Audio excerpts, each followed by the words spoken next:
Damos comienzo a las ponencias del turno de tarde. Antes de continuar, os quiero informar que estamos ofreciendo una red wifi para aquellos que quieran conectarse a través nuestra. El usuario es CAF Málaga y la clave es Marbella 2013. Podéis utilizar para vuestra participación en las redes sociales. Además, recordamos a los que han venido con acompañantes que tenemos un programa que ofrece una visita guiada al casco histórico de Marbella, que comienza a las 6 de la tarde y el lugar de reunión es en la cafetería Marbella, que está a 10 minutos andando en Ricardo Soriano, desde aquí, desde el Palacio de Congresos. A las 6 de la tarde, visita guiada. Mañana por la mañana o a última hora de la tarde ya informaremos del programa que hay de acompañantes para mañana por la mañana. Y retomamos los temas de las ponencias de la tarde. La primera de ellas trata de los conceptos básicos de las partes e instalaciones del edificio. El programa anunciaba que la impartiría don Andrés Gutiérrez Istría, que es el actual asesor técnico del colegio. Sin embargo, por causas de fuerza mayor, le ha sido imposible asistir a este primer curso CAF Málaga 2.0. Nos pide que nos disculpemos ante vosotros en su nombre, lo cual estamos haciendo en este momento. El mismo Andrés nos sugirió que fuera don Antonio Vargas, aquí sentado a mi izquierda, el que impartiera esta ponencia, incluso con el detalle de afirmar que sería mejor de la que pudiera dar él. Así que lo cierto es que esto no nos extraña, ya que don Antonio Vargas es arquitecto desde 1992 por la Universidad de Sevilla, con un máster en Arquitectura y Medio Ambiente por la Universidad Politécnica de Madrid, y actualmente está terminando sus estudios de doctorado. Es un profesional liberal que ha ejercido durante 2 años como arquitecto municipal y es además profesor asociado de la Escuela de Arquitectura de Málaga y decano del Colegio de Arquitectos de esta misma ciudad. Y sin más, le cedo la palabra. Pues buenas tardes. A mí no me extraña que Gutiérrez Istria haya dicho eso, porque cada vez dice cosas más inverosímiles de mí, ¿no? Pero bueno, así es Andrés. Agradecerles que estén aquí. No sé si agradecerle más al decano del Colegio de Administradores de Fincas, ¿no?, Fernando, que me haya invitado, o a ustedes que hayan dejado de tomarse los canapés y venirse aquí a escucharme a mí a las 4:30 de la tarde, que no sé si estaré a la altura simplemente de despertarles, lo cual es una cosa natural. O sea, yo también, si estaría ahí, estaría durmiendo, con lo cual vamos a intentar hacer lo posible para que eso no ocurra, aunque sea saltándonos la ortodoxia del discurso. Les aviso, eso sí, que tengo un tono de voz en el que yo me escucho siempre gritando y todos los demás no me escuchan. Entonces, si a alguien le ocurre eso, por favor, que lo diga e inmediatamente intentaré gritar para que todos me vayan siguiendo. Esto es lo que nos pasa a la gente que tenemos la voz esta aguardentosa con la que a mí me han tocado. Bueno, pues a mí cuando efectivamente me dijisteis esto, pues la contestación fue, bueno, ¿yo qué cuento, no? ¿Qué es lo que esperáis, no? Claro, a alguien se le ocurrió y si quieres te cuento mi vida. Pues cuéntate mi vida. Pues te cuento mi vida y acabamos antes, ¿no? Porque si no, no sabría exactamente cómo hacerlo. Entonces, si no les molesta, yo les voy a ir contando más o menos mi vida en relación con mi comunidad de propietarios y en relación con mi administrador de fincas, que la verdad no está aquí, con lo cual podemos hablar con libertad de él, ¿no? No, es una magnífica persona, ¿no? Y además es vecino de la comunidad de propietarios y ya bastante follón tiene por ser con esa doble condición, ¿no? Y espero que a la vez que yo le vaya contando mi vida, pues van surgiendo temas que me dan pie a apuntar lo que me parece que les interesa a ustedes. Si no, pues seguramente surgirán temas que le darán pie a luego ustedes preguntar por lo que les interesan a ustedes de verdad, ¿no? Bueno, pues yo, como todo hijo de cristiano, decidí hace algún tiempo pues comprarme una casa, porque fundamentalmente mis padres decidieron quitarme el cepillo de dientes que tenían en su cuarto de baño. Yo entendí que eso era una indirecta clara y me compré una casa, que 6 años después me fue entregada. Un plazo razonable para lo que estamos despachando últimamente, bueno, ahora no, pero 6 años después recibí mi casa y me fui a vivir a ella. Era de los primeros vecinos que se iban allí.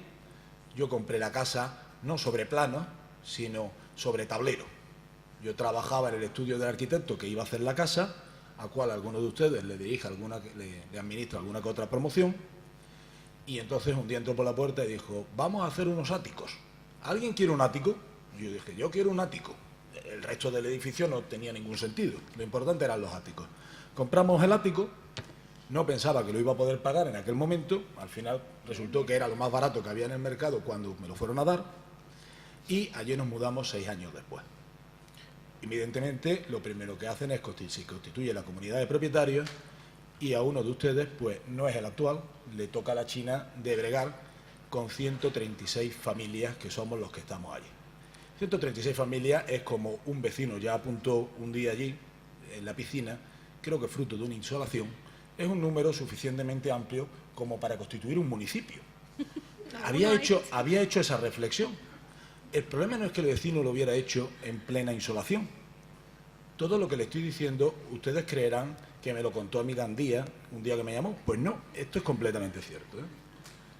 El vecino, fruto de la insolación, había llegado a la conclusión de que había 5 municipios en Málaga que tenían menos vecinos que nosotros. Y que, por tanto, ¿por qué no constituirnos nosotros como si fuéramos un ayuntamiento? Por lo tanto, por cada portal, en lugar de nombrar un delegado de bloque o no sé cómo lo llaman, nombramos una especie como de concejal de festejos, ¿no? Y entonces es cierto, ¿eh? Teníamos el del bloque 1 era concejal de festejos, el otro era concejal de cultura, había concejal de mantenimiento. Esto, a Dios gracias, el problema no es que lo pensara él, o sea, que, vamos a ver, tontos hay en todos lados, esto es inevitable. El problema es que convenció a los vecinos. Durante varios meses, el único que faltó, que yo creo que daba vergüenza, era el concejal de urbanismo, que es que iba a recalificar la piscina. Pero por lo demás los tuvimos todos. Esto fue así. Bueno, antes de llegar a este punto, que simplemente ilustra la manada de locos que vivimos allí, nos constituimos en comunidad de propietarios y tuvimos las primeras reuniones. Las primeras reuniones, ustedes saben, y más cuando somos muchos, que se producen aproximadamente todos los jueves. El miércoles no, porque hay fútbol, pero los jueves, que ya ha pasado la liga, sí se ven. Y empiezan los cachondeos. Claro, un edificio, si lo despojamos de todos los aspectos que nos interesan a los arquitectos, de referencia cultural, espacial, patrimonial, estética, todas estas cosas, no deja de ser una serie de paredes y contenedores de instalaciones o de funciones. Esa es la relación principal con la que bregamos nosotros como usuarios. Nadie reflexiona más allá y llegan ustedes. A ustedes les preocupan que las funciones que se realicen en el edificio se puedan realizar, que los usos que se tienen que dar al edificio se den y que el asunto vaya más o menos bien. ¿Qué quiere decir? Que el coche ande. Excepto en la primera reunión. En la primera reunión nadie hace la reflexión, pero existe. En la primera reunión hay una reflexión estética y arquitectónica sobre el edificio. Cada uno la hace en su casa y luego va a convencer a las 135 familias restantes de que hay que ver el manta que era el arquitecto. ¿Cómo no se le ocurrió poner una pérgola? Porque hay que ver lo bien que le quedaría aquí una pérgola al asunto. Y aparecen las condiciones estéticas.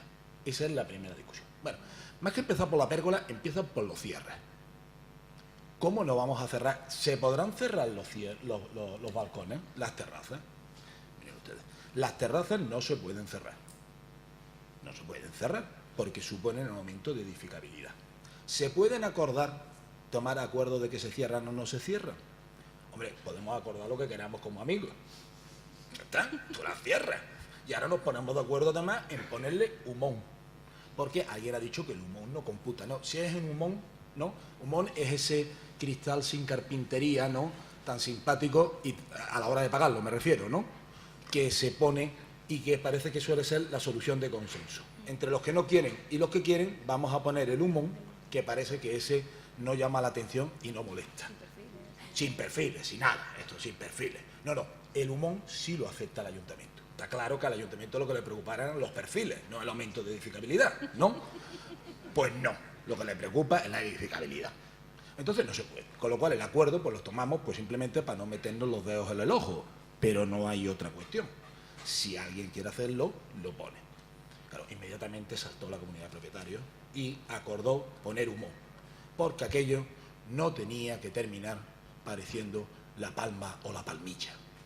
Para los que no son de Málaga, que me han dicho que hay algunos, La Palma y La Palmilla es como el Lian Champó, más o menos, ¿no? Claro, a mí que aquello ya empezaba a aburrirme, levanté la mano muy serio y dije, disculpad que algunos podemos venir del Lian Champó. Cuando mi señora esposa se enteró que yo había dicho eso, que yo era de La Palma o La Palmilla, estuvo a punto de divorciarse, porque no es precisamente de La Palma a La Palmilla, como ustedes, viéndome a mí, ya habrán comprobado. Bien, por tanto, estos son espacios. Tomamos acuerdos, pero no nos vayamos a engañar, estamos tomando acuerdos entre caballeros. Seguimos tomando acuerdos. Y entonces se produce la invasión de los bajo cubiertas. Esto es como la invasión de los ladrones de cuerpos, pero debajo de la cubierta del edificio. Vamos a adoptar un acuerdo para ver si se invade esto o no se invade. Disculpa, habrá que modificar la cuota de participación. ¿No? ¿Se llama cuota de participación? Voy aceptando. Claro, para eso hay que modificar la escritura. Claro, para eso hay que pedir permiso al ayuntamiento. Incorrecto. Con el ayuntamiento no se habla, porque no te lo dan. El bajo cubierta no existe. Ni es de la comunidad, ni es mío, ni es de nadie. Vamos a procurarnos fastidiar. Está debajo de allí y no existe porque si existiera hubiera computado. Y no ha computado porque ya no podía computar más cosas. O a ver si es que alguno creemos que el promotor deja algo por computar que pueda computar y venderlo. Nada. El bajo cubierta no existe. Otra cosa es que lleguemos a un acuerdo, y hombre, y no lo va a ocupar el señor del bajo, va a ocupar el bajo cubierta que está detrás de mi casa, pasando por el salón. Eso no procede. Lo ocuparé yo y procurar no fastidiar y no generar goteras en el asunto, en la operación. Pero el bajo cubierta no da lugar a ningún tipo de votación. Y todo esto, un salón de actos como este de aquí, nos levantábamos, chillábamos, era una cosa verdaderamente simpática. Si no estuviera acostumbrado a las asambleas de mi colegio, incluso me hubiera afectado.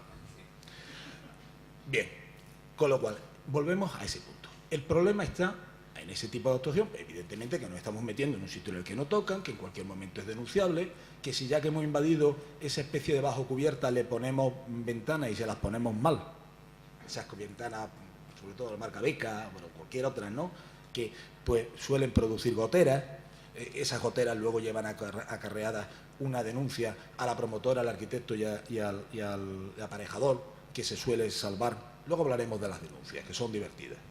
Que se suelen salvar diciendo, mire usted que yo no puse la ventana, que no me denunció, esto no es mío, ¿no? Bueno, entonces ahí estamos. Hasta ahora estábamos en la parte, digamos, oculta del asunto. Llegamos, como ya les digo, y han intuido ustedes, que yo vivo en un ático con terraza.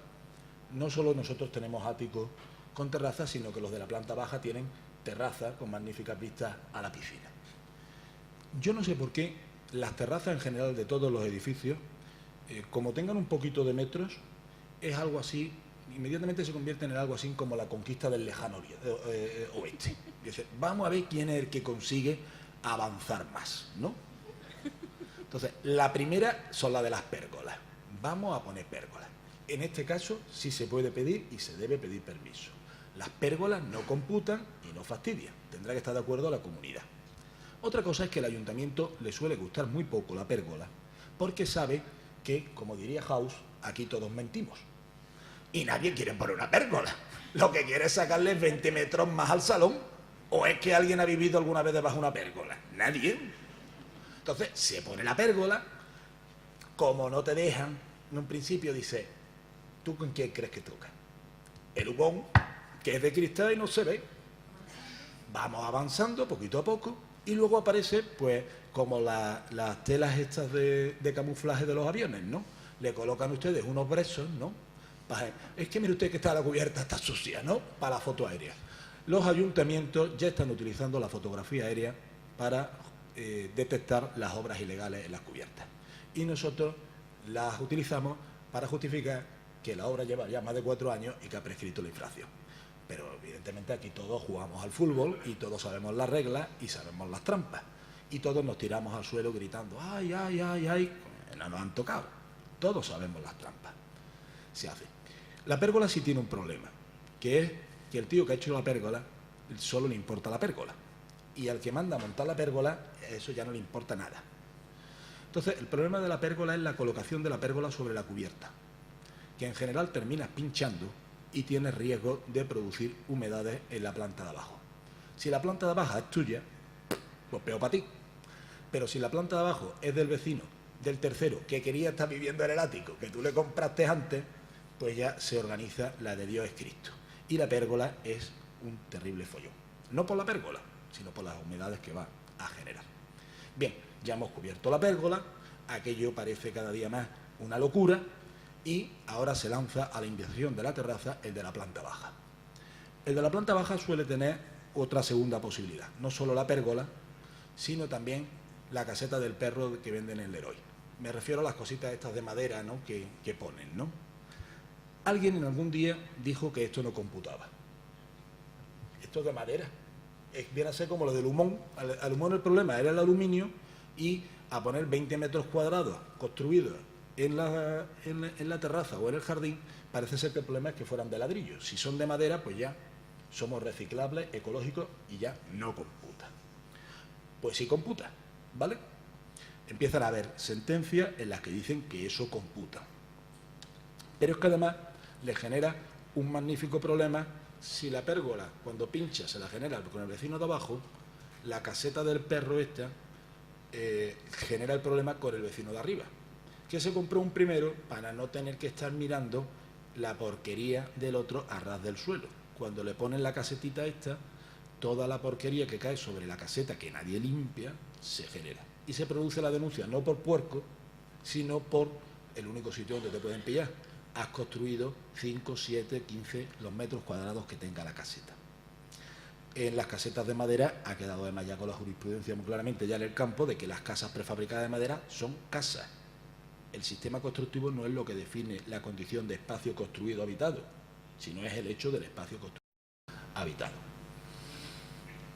Bueno, de todas maneras, esto no hay ningún problema. Si ustedes asoman a la ventana de mi casa y miran hacia el espacio común, ¿no?, que tenemos y al cual dan todas estas terrazas, pues ustedes pueden pensar que están en el patio de exposiciones del Leroy Merlin. Tenemos todas las casetas que se pueden imaginar e incluso alguna que se compró en Ikea directamente. Todas. Bien, ya hemos resuelto nuestros primeros problemas de estos que íbamos a decir que no tratábamos, que eran los problemas estéticos. Ahora llegan los problemas de verdad, los que definen el espacio y las instalaciones. Lo primero que ustedes hacen, que son unos profesionales como la copa de un pino, es definir la cuota de comunidad. Y vuelven ustedes a chocar con cualquiera de los 136 vecinos. Esto es muy caro. ¿Alguna vez te han dicho que esto es muy barato? Unas cuantas. Sí. Preséntamelo, que seguramente quieren hacer ampliaciones en la casa, ¿eh? Lo normal es que esto es muy caro. La cuota es muy cara y la cuota, lo que habéis hecho, habéis cogido, habéis dividido los gastos de la luz, los gastos de limpieza, vosotros sabéis, los gastos. Y salimos a tantos vecinos, a tanto. Y el pico, pues lo dejamos para ir ahorrando. El problema es que no puede quedar el pico para ir ahorrando. Desde hace ya tiempo se estaba, por la jurisprudencia, estableciendo que existe, lo mismo que existe el derecho a tener las cosas bien, que te las den bien, existe la obligación luego por el propietario de mantener. Obligación que va más allá de mantener lo que le afecta a sí mismo, también lo que le afecta a los demás, es decir, lo que afecta a la vía pública. Y de ahí es de donde han venido las famosas ITE y luego lo que ha venido la certificación esta nueva que plantea la Ley de Reforma, Rehabilitación y Regeneración Urbana, esta certificación un poquito más amplia, que este informe un poco más amplio, que contendrá, aparte de la inspección técnica en el caso de los municipios que ya la tengan desarrollada y si no, pues algo similar, contemplará también la certificación energética y un informe de accesibilidad del bloque. Pero es que sobre todo con el desarrollo del código técnico queda ya claro que existe la obligación de mantener. y obligación que ya también se venía imponiendo pues con la obligación que nos caía en este caso en los técnicos de desarrollar en el proyecto un manual de uso y mantenimiento. Bien, pues para mantener hay que pagar. Esto es como los coches. Lo que pasa es que no tenemos cultura de pagar y de mantener, y por tanto invertir en mantener, pagar el mantenimiento de los edificios. El mantenimiento de los edificios yo creo que hay de dos tipos. Hay el mantenimiento preventivo, que es el interesante, que es el que no tenemos costumbre, y el mantenimiento por imposición, que es el que ustedes suelen resolver con agilidad, que es cuando se rompe la antena del televisor. Se ha roto la antena, llama al presidente, que llame al administrador, y esto es inmediato. Ese no tiene. Si se rompe la antena del televisor en vísperas de la final de la Champions, esto no hay ningún tipo de problema. Esto se arregla.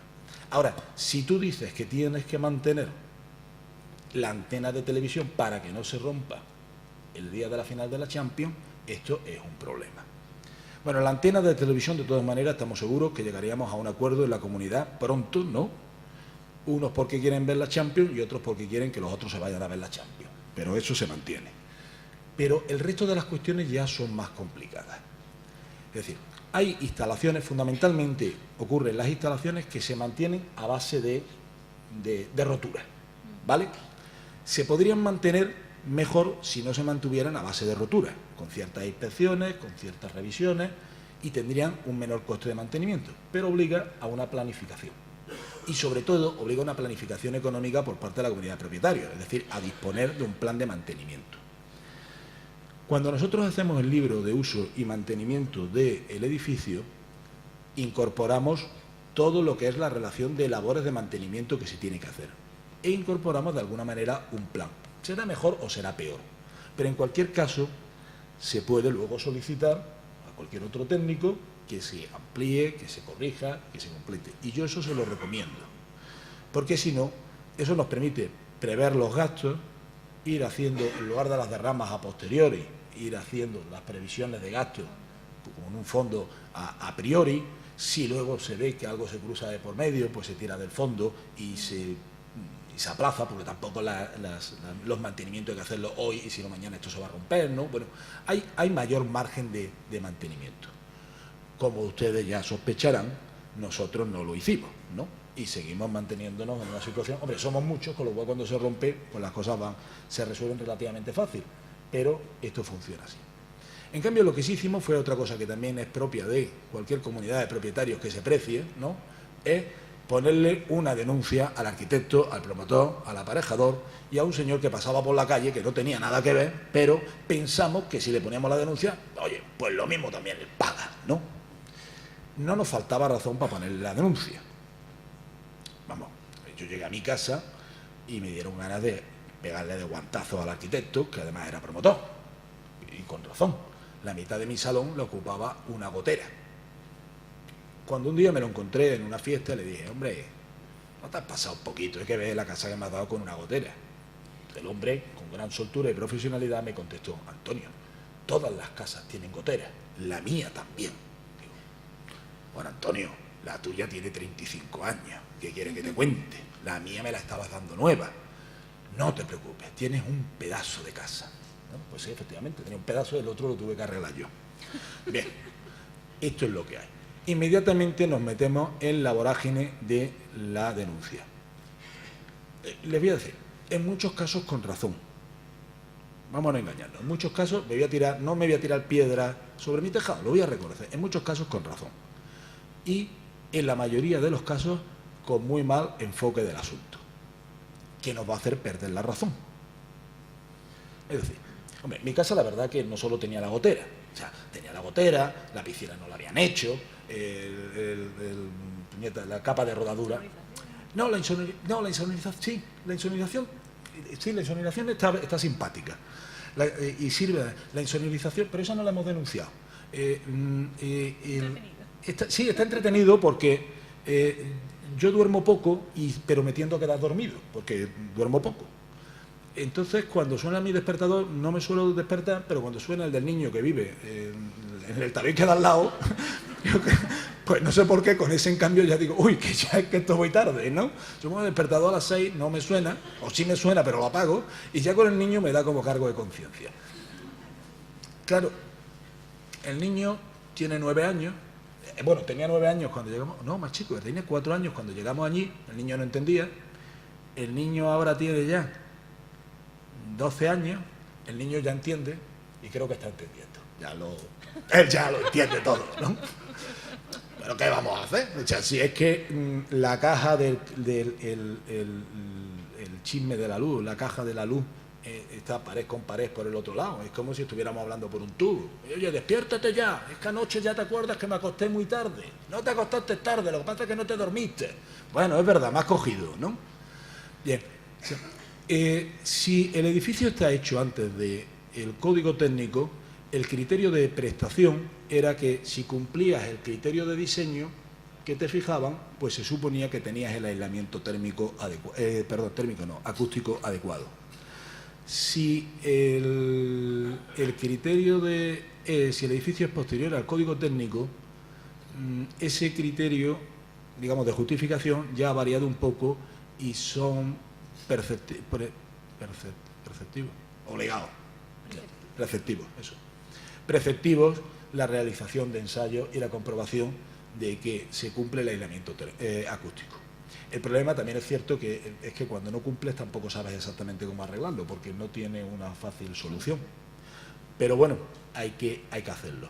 Con todo y con eso, hemos construido las cosas no todo lo suficientemente bien siempre que se debía y con no toda la suficiente calma que se debía. Y si estamos hablando de lo que se construyó entre el 90 y tanto y el 2007, pues ahí no les voy a contar a ustedes a la velocidad a la que íbamos todos, ¿no? Y además no protestaras porque se iba la cuadrilla y a partir de ahí el que se podía ir eras tú, ¿no? Bueno, nosotros no le pusimos por la acústica, parece ser que a mi vecino le vino bien que yo le diera las clases al hijo por las noches y no hemos puesto ningún tipo de denuncia por tema de acústica. Ahora, por todo lo demás, las tenemos todas. Ya le digo, la piscina desapareció un día, vamos, que no llegó a estar, que no había piscina, vamos. La piscina no estaba, la capa de rodadura no existía, o sea, teníamos una buena de la capa de rodadura del suelo por el que andan los coches en el garaje, se hace la losa y luego la capa en la terminación. Pues esa nos la ahorramos porque ¿para qué la iban a poner? A fin de cuentas ya andaban los coches. Teníamos de todas. Bueno, este pleito ya le digo que realmente estaba justificado. Lo hemos llevado francamente mal porque después de explicarle que aparte del currículum que he leído, pues yo le expliqué que yo era perito de la compañía de seguros nuestra, de los arquitectos durante muchísimos años. Y entonces dijeron, efectivamente, a mí me ha dicho un albañil cómo están hechas las cosas. Digo, bueno, pues ya está, se acaba la conversación y me voy a mi casa y ya resolverán ustedes esto como ustedes quieran. Se acabó la conversación. Bueno, aquello se llevó. Pero lo normal, lo normal tampoco es cierto. Ustedes se encuentran en la mayoría de los casos, o en muchos casos, en una situación de presión entre la comunidad de propietarios, algún listo de la comunidad de propietarios, un primo abogado de alguien del listo de la comunidad de propietarios, y esa fisura o esa rajita o esos daños reales que existen en el edificio. Digo que se encuentran porque ustedes van allí a poner un poco de orden, a dirigir aquello, en el sentido de irlo ordenando, de irlo recogiendo en las actas, de hacer las gestiones que tengan ustedes encomendadas por la comunidad o por la ley o lo que les corresponda, y hay un buen día en el que alguien dice que aquí hay que poner una denuncia. Hasta ahí todo normal. Para poner una denuncia hace falta un abogado, que alguno de ustedes pues será, supongo, que abogado. El abogado lo siguiente que dice es que hace falta un informe pericial porque él sabe de leyes, pero él no sabe ni verdaderamente el alcance de los daños, ni las reparaciones necesarias, ni el coste de las reparaciones, y ¿qué es lo otro que no sabe? Ni aquí ni a quién engancharle el mochuelo. Bien, ese es el objeto del informe. Por lo tanto, el abogado plantea que es necesario pedir un informe a un técnico. Aquí suele aparecer los amigos. Sí. Los amigos son una gente magnífica para ir a tomar copas con ellos. Si ustedes tienen amigos, yo les recomiendo que tomen copas. Es una cosa. Incluso pueden ver la Champions si no se ha roto la antena de televisión. Y si la piscina no ha desaparecido, bañarse después para celebrar quién ha ganado la Champions. Pero no llamen a los amigos para hacer informes periciales. O sea, yo no llamo a un amigo para que me opere de la espalda. Y tengo ya más titanio, o sea, soy algo así como cyborg, ¿no? Una cosa así, ¿no? Pero no se me ha ocurrido llamar a un amigo. Llamé a un amigo pues para celebrarlo cuando salí bien, y llamé a un amigo antes de ir al hospital por si no salía bien. Digo, bueno, nosotros celebraremos antes. Pero no se llaman a los amigos para hacer informes periciales. Se llama a profesionales, a arquitectos que tengan conocimiento de causa. Y además conocimiento no solo de causa, de que sean como arquitectos. O sea, lo mismo que abogados tienen muy claro que los hay penalistas y los hay laboralistas, lo mismo que los médicos saben que hay de cirugía cardiovascular y los hay de dermatólogos, ¿no? Pues los arquitectos hay quien sabe más y quien sabe menos de lo que es el informe pericial. Una cosa es saber construir y otra cosa es saber por qué las cosas han salido mal, ¿vale? Digo esto porque el perito, a veces condicionado por el ser listo de la comunidad, más el abogado, más el no sé qué, o otras veces por querer hacer un favor, o lo que él cree que es un favor, y otras veces porque simplemente no sabe exactamente dónde tiene la cara, en más de una ocasión emite un informe que les va a terminar a su comunidad de propietarios generándole un problema. El informe pericial tiene que ser acorde a lo que realmente pasa y tiene tendencia a la subjetividad. Tiene que estar acotado a lo que realmente ocurre y al daño que realmente se produce. Tiene que ser proporcional. Se pueden ganar los pleitos por tener razón y perderlos de hecho porque la repercusión que tiene el pleito ganado o la parte que se ha perdido es muchísimo más alta que la que van a ganar. Hace unos días me comentaban de una situación en la que efectivamente me lo decía precisamente una compañera arquitecta afectada por la derrama que le iba a tocar pagar ahora. Ellos tenían un piso a medios con otro compañero que vivía allí, había habido unos daños, habían planteado efectivamente todo este proceso que habíamos dicho y al final se había llamado a un perito. El perito había dicho, dice, mira, no os metáis en pleito, que para lo que vale esto, mejor lo arreglamos y se ha acabado. Claro, el abogado inmediatamente dijo, este perito se ha equivocado. En este caso, no digo que los abogados sean los que digan siempre, siempre hay alguien que lo dice. En este caso fue el abogado. Este perito se ha equivocado. Y entonces, ¿cómo se resuelve el asunto? Pues se mata al perito. Se mata al perito, se contrata un nuevo perito y el siguiente perito estableció una reclamación por daño de 3,5 millones de euros para un edificio que había costado construirlo 5 millones de euros. Eso y que el edificio esté en el suelo, si no son sinónimos, no vale. Bien. Pues el edificio no estaba en el suelo, vivían mis conocidos. El asunto fue a pleito, se reconocieron ciertos daños, pero el juez pilló semejante cabreo que condenó en costas, parte de las costas, a la comunidad de propietarios. 9.000 eurillos de derrama, ¿vale? No está mal el asunto. Hombre, es que si el pleito va por 3,5 millones, se juega, si invitas al póker, tienes que invitar bien, ¿vale? Luego 9.000 euros. Por lo tanto, en este sentido, yo por lo menos sé que no está en sus manos. Lo que les recomiendo es que eviten a los amigos y que recomienden a un perito y a un abogado que esté centrado en el asunto. El segundo fallo de este tipo de reclamaciones no suele estar, no está ya en la cantidad que se demanda, sino a quién se demanda. Evidentemente, si tú y yo ahora nos peleamos, pues tú me pondrás una denuncia, pero no vas a denunciar al señor que pasa por la calle. Está claro que no. Mal hecho. Él es el autor intelectual del crimen. Bien. O sea, tú no denuncias a tontas y a locas. Tú denuncias pensando a quién es el que toca. El Código Civil establece la responsabilidad solidaria, pero se establece la responsabilidad solidaria para cuando no se sabe de quién es el culpable del desatino. Cuando se sabe quién es el culpable del desatino, la responsabilidad está dirigida y es de uno o es de otro. Por tanto, reclamar a todo el que pasaba por la obra, que alguno, ya dirás el juez que es, tiene el riesgo de ganar la reclamación, pero perder en el resto de los reclamantes. Con lo cual, a lo mejor ganan ustedes, pero a lo mejor las costas de los que vienen por detrás son bastante mayores, ¿no? Luego ya hay esto ya es casi una petición, ¿no? Te quiero decir, hombre, a nadie nos gusta que nos denuncien porque pasábamos por allí, ¿no? O sea, si no nos equivocamos, nos equivocamos, nos denuncian, las compañías de seguro pues cubren o no cubren, los seguros, claro, los seguros son atractivos, pero bueno, pero los seguros no son tontos, los seguros se tienen que defender. Entonces, pero ya es la cuestión personal, ¿no? O sea, las cosas pueden ser legales, pero no sean justas. Vamos a procurar todos ser justos y no ya todos mejor en el mundo, ¿no? Pero si no quieren ustedes ser ni justos ni legales, por lo menos lo que sí sean es prácticos y apunten el tiro bien apuntado.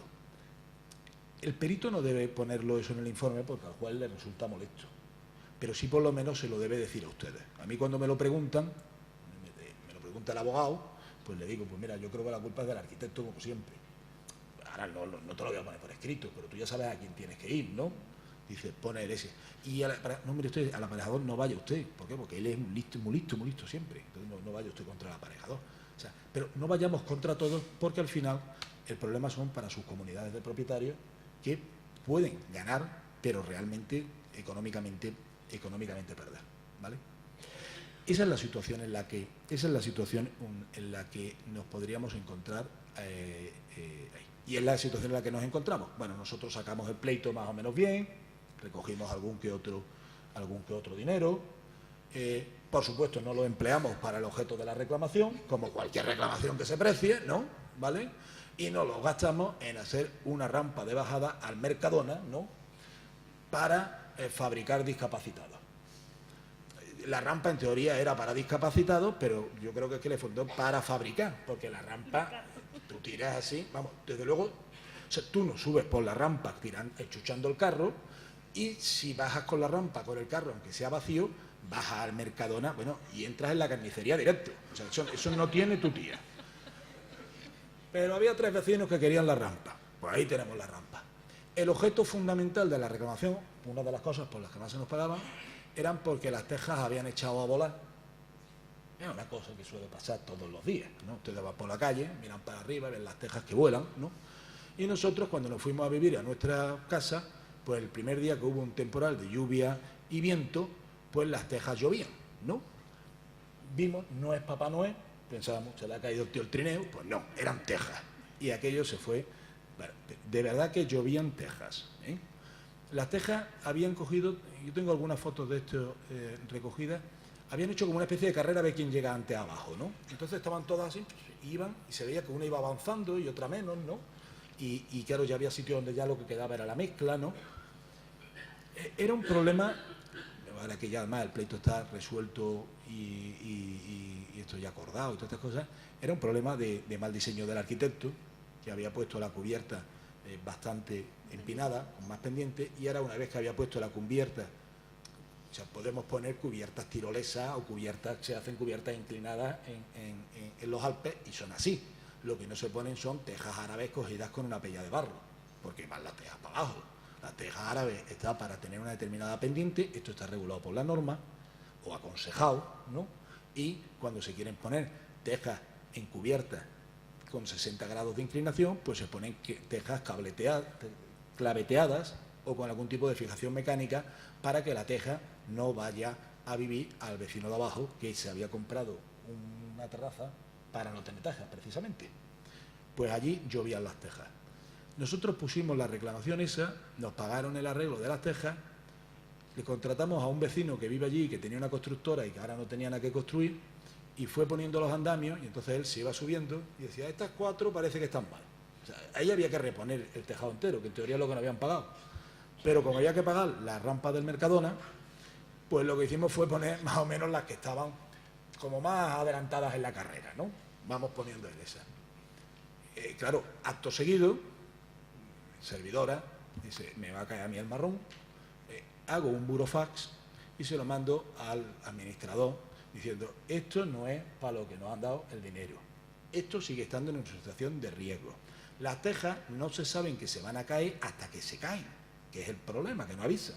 Entonces, quien no dice, no es como la gente cuando se suicida es muy agradable, porque te avisa y no te pones debajo.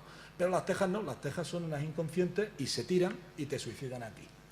Pues le dije, mire usted, esto no vale hacerlo así. Hagan el favor de poner las tejas en su sitio y ponerlas todas. ¿Qué creen ustedes que qué caso me han hecho? Ninguno, por supuesto. Ahí está, había que hacer la rampa del Mercadona. Bien, las tejas le pasa a las cubiertas, con el antes que pinchábamos, a las tejas de arriba, a la fachada, que también teníamos otra reclamación. En este caso no era cierta, pero ya dijimos que había que hacerla, ¿vale? No era cierta en su momento, después sí. Que hay que mantenerla. Le he comentado antes que hay el libro de mantenimiento, el libro de uso y mantenimiento, donde se fija un plan de actuación. Si, en el lugar de saberse esto de memoria, o el tocho que le dé el compañero de turno también de memoria, que esto no toca, ¿no? Si quieren como una regla rápida para recordar cuándo hay que mantener ya sin remedio, sigan la regla de que las cosas en construcción, los elementos constructivos, los sistemas constructivos en un edificio son de 1, de 3 o de 10 años. 1, 3 o 10 años es la responsabilidad que el tiempo en el que se puede reclamar los daños una vez que te entregan el edificio. 1 año son los daños de acabado. Si la responsabilidad al que te vende el edificio se la puedes exigir por 1 año, es porque vamos a pensar que después de 1 año lo normal es que pase algo.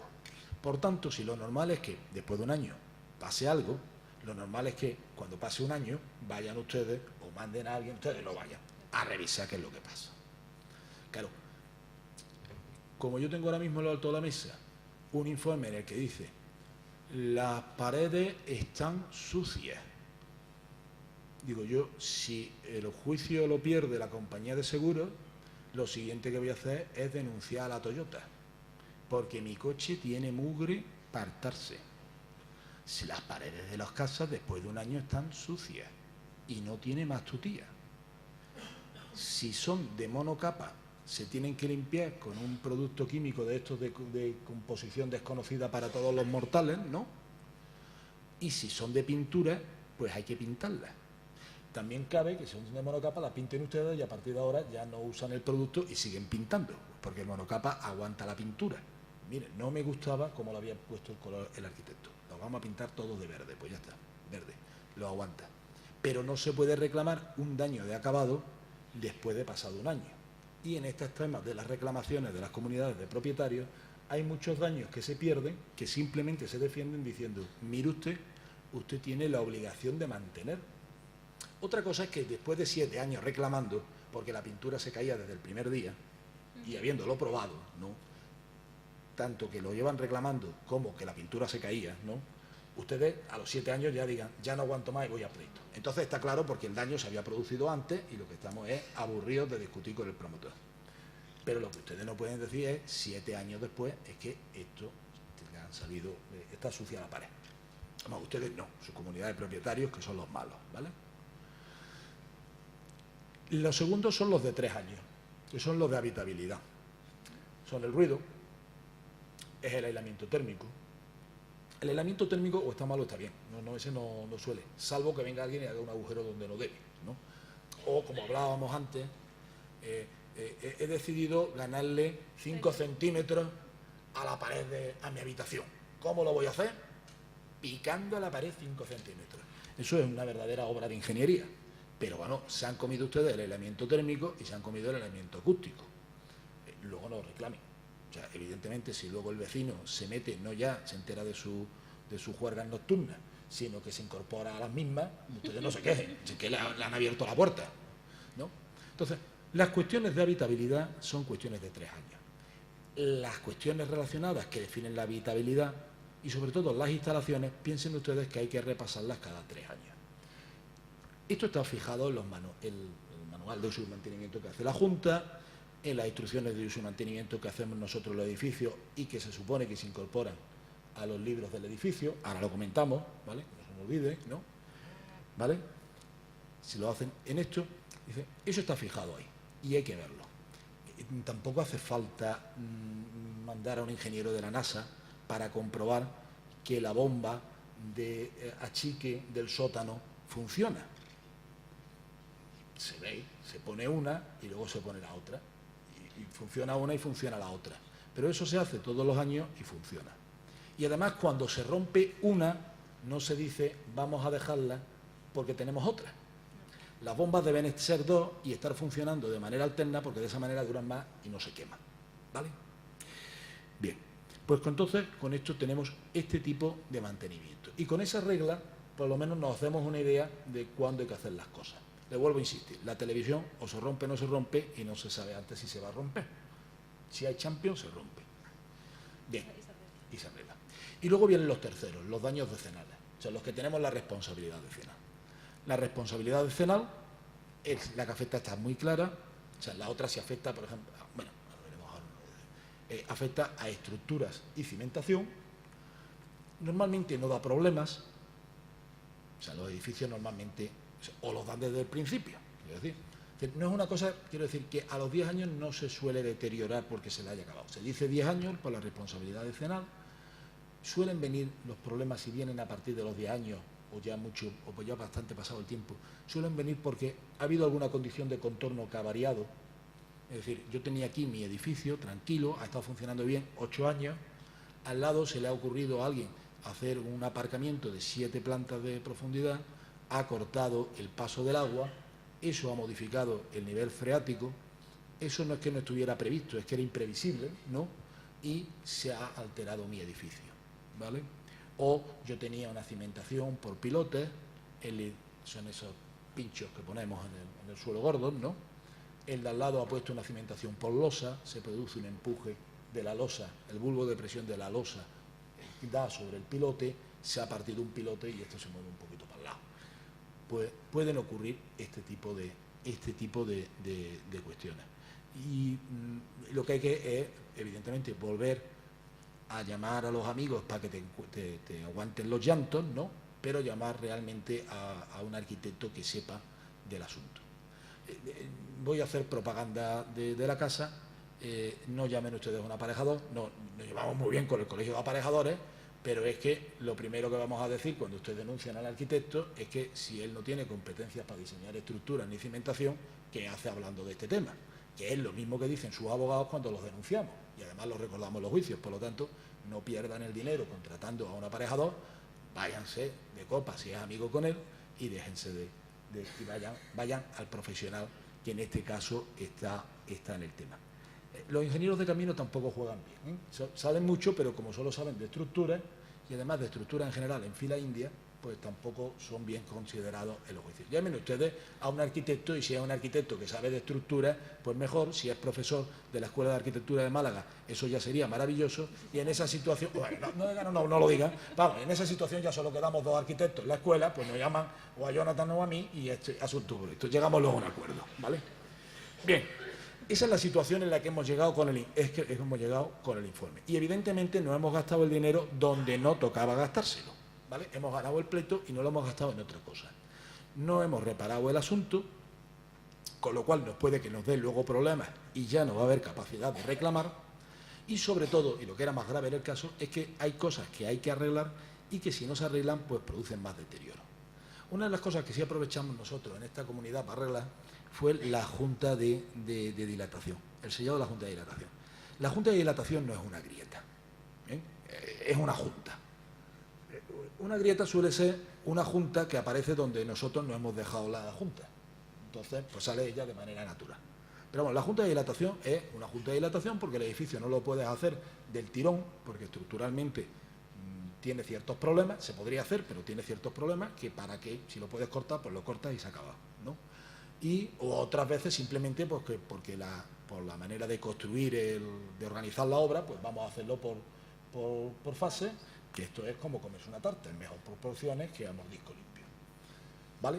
Pues entonces, claro, entre edificio y edificio, aunque sean el mismo, entre, digamos, puesta de obra y puesta de obra, pues aparece una junta y esto hay que sellarlo y para que no entre el agua, pero no solo hay que sellarlo, hay que mantenerlo. Todos mantenemos la junta del manguito del coche. Yo no sé dónde está, pero cada vez que voy al taller está rota. Uy, esto está pésimo. La junta culata es una cosa y la trócola, a saber lo que será. Bueno, pues la junta culata es una cosa que todos tenemos asumido que hay que cambiarlo cada vez que se le sale del alma al tío del taller. Yo venía a cambiarle el agua. Vale, te he cambiado el agua de los limpiaparabrisas y la junta culata. Bueno, pero en cambio se le dicen que hay que cambiar la junta de dilatación del edificio, el sellado de la junta de dilatación, la junta es el espacio, el sellado de la junta de dilatación del edificio. Hombre, esto aguantará todavía otros 5 años más, ¿verdad? No ha aguantado ni los 5 primeros. En teoría la junta hay que pasarse a revisarla a los 3 años. Vamos por los 5 y ya está abierta. Y es cuando sale esa rajita de aquí. Llaman ustedes a su amigo a que haga el informe y dice: asiento diferencial, problema de cimentación, el arquitecto, reparación con micropilotes, 250.000 euros. Coño, la piscina y la rampa del Mercadona. Pues no, porque luego vengo yo y digo que no lo es. Exacto. Hay elementos que hay que reparar. Y si no se reparan, cambiar. Hombre, la junta de dilatación, el problema que tiene el señor de la junta de dilatación es que hay que poner una plataforma de estas de tijeras y subirse para colocarla, o hay que poner unos andamios, o hay que descolgarse desde el tejado. Ya, según sea el bloque, pues de una manera o de otra. Y claro, eso cuesta. O sea, ¿qué es lo que cuesta la Junta? Pues como lo del chiste de que fue a arreglar el ordenador, ¿no? 1.001 euros. Pero si es por apretar un tornillo, dice, no, por apretar el tornillo 1 euro. Por saber cuál era el tornillo, 1.000. Pues aquí es igual. La Junta vale nada. El follón que hay que organizar para ponerse a poner una junta de dilatación en un edificio de 8 plantas de altura, pues ya es mayor. Eso es lo que vale. Ya está. Bueno, pero es que hay que hacerlo. Si no se hace, entra agua por la junta de dilatación, porque es un sitio que está abierto. Entra agua y entra el agua. Y entonces aparecen humedades en las habitaciones. Y ya la señora se queja porque entonces todas las señoras que tienen humedades, no sé por qué, sus hijos tienen asma. Es una cosa que he descubierto. Es una cosa que he descubierto. Es una cosa. Muchas gracias.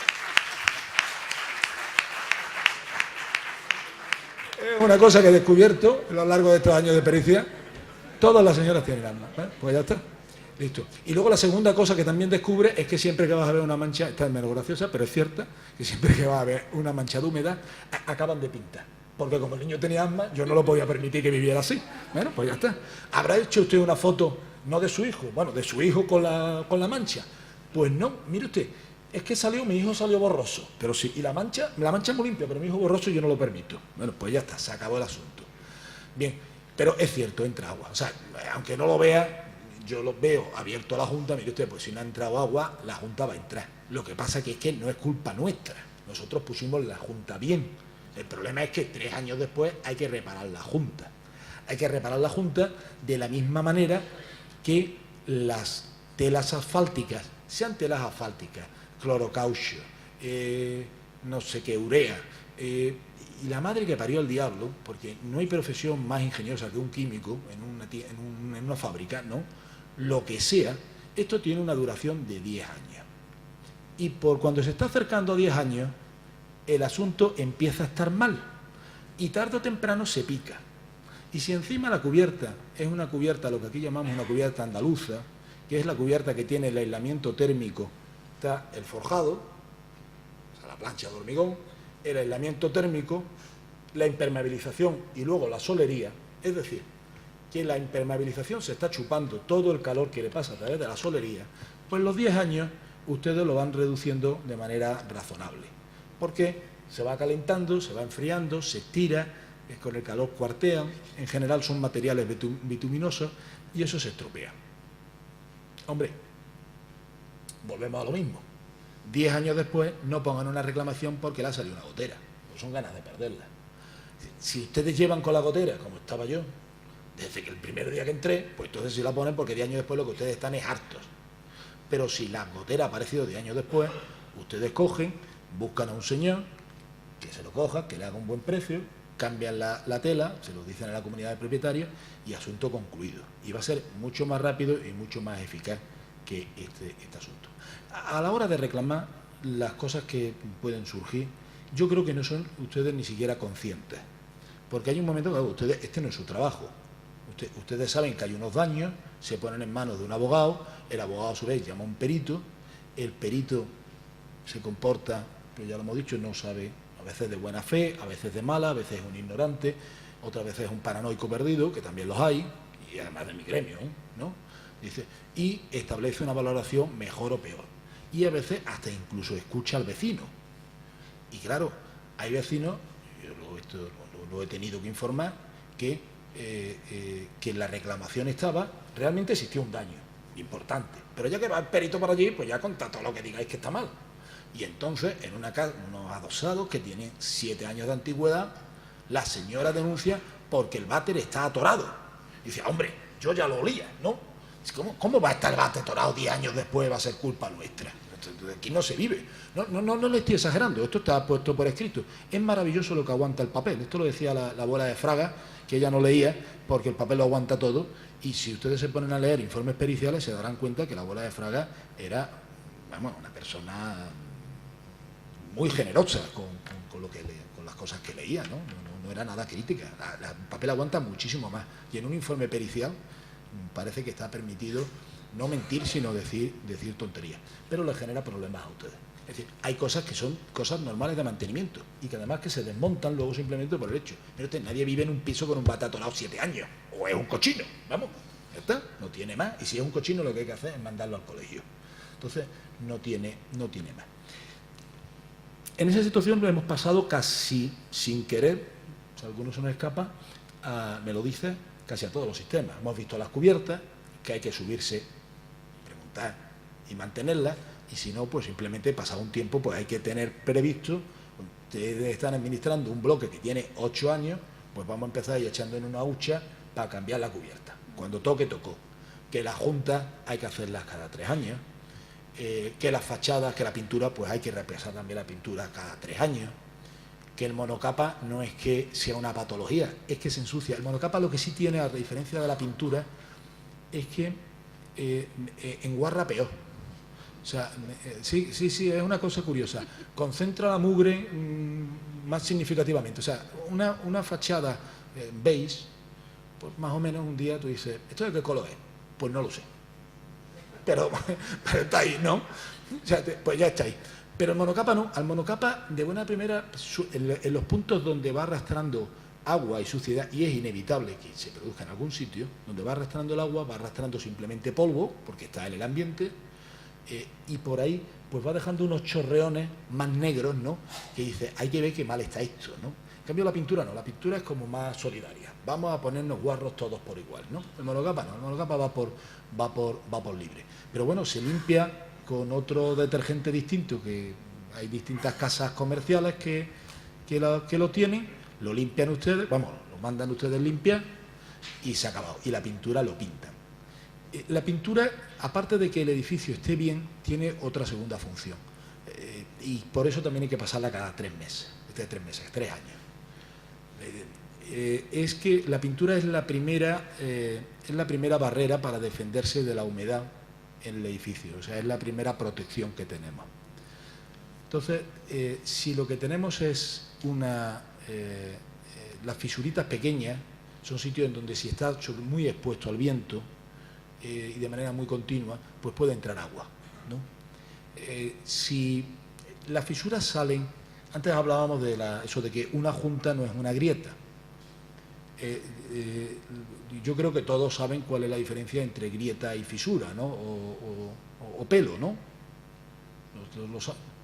Esto es muy sencillo. Las grietas son las que tienen sus casas y las fisuras son las que tienen las mías, ¿no? No hay otra distinción. pelo es lo que tiene en la cabeza el decano de este colegio y lo que a mí se me está cayendo. Esto no tiene nada, el pelo con la fisura más chica. No hay una diferencia. Hombre, nosotros distinguimos más que la fisura esté viva o que la grieta, da igual, fisura o grieta, que esté viva o que esté muerta. Es decir, que si terminaba aquí ayer, mañana siga terminando aquí y no 2 cuartas más abajo. Que eso es ahí sí existe unas ciertas tablas de valoración en la medida en que la fisura se avanza, durante un tiempo es normal que avance, pasado un tiempo ya no es normal que avance, y si avanza muy rápido o avanza durante más tiempo del que está previsto, la fisura está viva y hay que preocuparse no de la fisura, sino de lo que le está originando, que puede ser un problema estructural o un problema de cimentación. Pero ya está. Aparte de eso, las casas están llenas de fisuras. La fisura, les decía, y es cierto, no es más que la fisura o la grieta, no es más que una junta que se produce en un sitio donde no la hemos dejado. A veces no había que dejarla. O sea, cuando se ha deformado la estructura, pues ha aparecido y entonces son las grietas estas que nos preocupan a todos. Otras veces son situaciones normales. La pared vertical y la rampa de subida, a lo mejor a un plano más alto, por donde sube el coche, y ahí el contacto entre el plano de esta rampa y la pared, ¿no? Esto lo hemos visto todo. Bueno, pues, claro, esto es una cosa que se hace en un momento constructivo y esto se hace en otro. Esto es un material y esto es otro, y esto tiene una unión, o sea, esto no está unido a esto, pero es que eso es así, eso no es... eso es normal, ¿no? O sea, a nadie se le ocurre que mi camisa tenga continuidad con mi cuello, ¿no? Y no haya fisura. Sería una cosa muy desagradable para mí, ¿no? No poder cambiarme de camisa nunca, ¿no? Estaría pegado, ¿no? Hombre, para los demás es horroroso. Pero bueno, no tendría fisura, estaría pegado, ¿no? Claro, no tiene sentido. No tiene sentido el follón. Bueno, lo de la camisa no tiene ningún sentido, y hay veces que no tiene sentido simplemente que eso se produzca. Como son 2 cuerpos distintos, lo mismo que son este teléfono pegado aquí al borde de la mesa, ¿no? Pues aquí hay una fisura. Lo que pasa es que esta fisura la tenemos todos asumido y no se llama fisura, se llama junta, porque hemos juntado 2 cosas. Bueno, cuando lo construimos, como aquí la construcción lo hacemos con, que se llama de junta húmeda, es decir, son materiales que en principio viscosos, que fraguan y se pegan, ¿no? Pues cuando se pegan, pues se pegan. No hay junta, parece que está pegado. Pero luego, a poco que retraiga el material, que es natural, o a poco que incluso se mueva un poquito, que no tiene mayor importancia, pues esta cosa que estaba pegada, no una grieta, no diga grieta. Esto es lo que se trata esta tarde. No, se dicen grietas. Esto, pues se separa y aparece eso. Esto que sí aparece, esta junta, ¿esto es una grieta o es una junta? Entre esta chapa, ustedes no lo estaban viendo, entre la chapa y el tablero. Pues eso es una junta. Vamos, una junta, ha llegado un material, ha llegado el otro, y nadie ha dicho que esto tenga que estar, que por ahí no pase el pelo de una mosca, ¿no? Bueno, pues eso pasa en numerosos elementos, ¿no? Se mueve, pero como el perito quiere agasajarles a ustedes con un buen informe para demostrar que él ha trabajado bien, y él entiende que un buen informe es un informe con el cual ustedes puedan hacer, me refiero a ustedes, su comunidad de propietarios, una reclamación importante, ¿no? Pues dice, hay una junta. Ahí no hay una junta, ahí hay una grieta. Se propone la demolición del edificio y vuelta a construir de manera solidaria con la rampa, ¿no? Por favor, yo les he dicho, nada más empezar, ustedes se están riendo y me está molestando mucho, porque ustedes se están riendo. Ustedes se están riendo, me está molestando mucho, porque estoy entendiendo que creen que yo les estoy mintiendo. Y nada más lejos de mi intención esta tarde. Todo lo que les estoy diciendo, hombre, ya no ha pasado en mi comunidad de propietarios, porque si no me hubiera ido, pero todo esto me ha pasado o lo he visto. A Dios gracias, esperamos ganar el juicio cuando se produzca. Pero participo en uno en el que la comunidad de propietarios denuncia por la entrada de agua a un garaje a través de una junta. cosa que es cierta. Tampoco tiene mayor importancia. Vamos, a nadie nos gusta que no entre agua, pero quiero decir que si hubiéramos sido gente racional desde el principio, pues hace ya tiempo que habríamos ido allí con un mortero, hidrófugo, hidroexpansivo, habríamos saneado la junta, hubiéramos tapado la junta y ya no entraría agua allí. En lugar de eso, llevamos ya 10 años de pleito, porque está claro que nadie va a aceptar la reclamación de casi 1 millón de euros por el arreglo del agua que entra por las 2 juntas de dilatación del garaje. 1 millón de euros. 1 millón de euros siendo generoso el perito de la actora, que se diría, porque el perito de la actora sostiene que la mejor solución para este caso es demoler el edificio y volverlo a construir. Esto está escrito. Es decir, cuando esto salga, pues algún día haremos un libro de las cosas que pasan. Pero esto es así. Es decir, las soluciones son buenísimas, ¿no? Es como otro también en los que estamos, en los que se plantea... O sea, las casas, todos tenemos derecho a que nuestras casas no tengan humedades y no tengan problemas, pero lo que no tenemos derecho es decir tonterías, ¿no? Claro. O sea, mire usted, el agua entra por debajo de... ¿Cómo se llama esto? El agua entra por debajo de la losa y alcanza los trasteros, ¿no? Y tú dices, el agua es alpinista. Dice, no, hombre, por capilaridad. Dice, no, por capilaridad y con una pajita chupando. Es que hay una planta sótano entre medias, donde el trastero, donde está el agua, ¿no? O sea, hay agua seguro. Que no viene por donde estás diciendo, seguro. Que por tanto no hay que coger e impermeabilizar la losa de cimentación por debajo, que además no sé cómo se hace, también seguro, ¿no? Entonces, todas estas cosas pasan. Y lo que sí nos habíamos perdido ahora con esta era que hay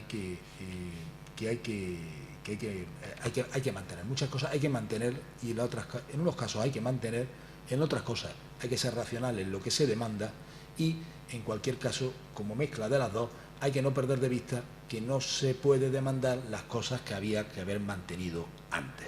Y para eso, pues hay que pagar. Mala suerte. O sea, todos tenemos asumido que hay que pasar la ITV de los coches y que hay que ir al garaje. Pues también hay que pasar la ITV de los edificios. Incluso habría que pasarla, si no como ITV, sí de una manera voluntaria, de decir, vamos a ver qué es lo que pasa, con un poco de más frecuencia, y de vez en cuando pues hay que ir al garaje para que, entre otras cosas, no se queme el coche, en este caso el edificio. Eso se supone que está recogido en el manual de uso y mantenimiento. El manual de uso y mantenimiento que ustedes pueden encontrar en el libro del edificio puede ser todo lo bueno o todo lo malo que quiera el de turno. Y a su vez el libro del edificio puede ser todo lo bueno y todo lo malo que quiera el promotor. Y aun queriéndolo hacer muy bien el promotor, tenemos un problema. Técnicos, administradores de fincas, notarios, todos los que estamos en el proceso una vez que se entrega el libro, que es el mantenimiento del libro. El libro del edificio no se mantiene, o sea, el libro del edificio se guarda, ya está. Y además los notarios empezaron a aceptar que el libro del edificio se lo diéramos en CD desde el momento que se dieron cuenta del follón que era guardar los libros del edificio. Pues claro, cuando el libro del edificio contiene el proyecto del edificio y son 260 viviendas en Manilva, pues claro, tú le acabas de poner 2 cajones de este tamaño al notario en su despacho. El notario te echa directamente. Claro, por eso después empezó a aceptar el libro del edificio en formato digital. Claro, el problema es que cuando le llega el formato digital, lo siguiente que dice es qué tiene el libro del edificio, cosa que el notario en general no sabe.